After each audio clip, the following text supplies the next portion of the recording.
ঢেঁড়স দিয়ে অনেক ধরনের পদই রান্না করা হয়, তবে সরষে দিয়ে ঢেঁড়সটা আমাদের বাসায় খুব চলে, স্পেশালি আমার হাজব্যান্ডের তো খুব পছন্দ।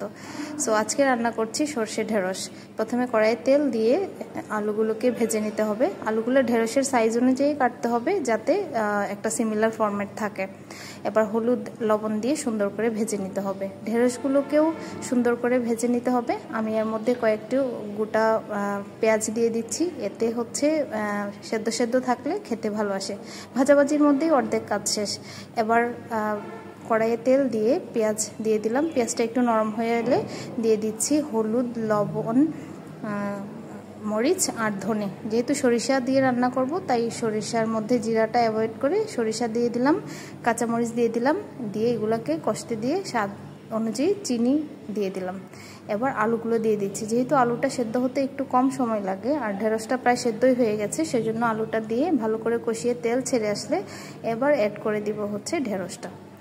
এবার সুন্দর করে কষে আসলে তেল ছেড়ে আসলে দিয়ে দিব হচ্ছে পরিমাণ মতো পানি। একদম বেশি পানিও দিব না, যাতে শুকনা শুকনা একটা টেক্সচার থাকে। সো ঝোল টেনে আসলে সব কিছু ঠিকঠাক চেক করে নিলেই রেডি হয়ে গেল ঢেঁড়স। Thank you for watching, tata.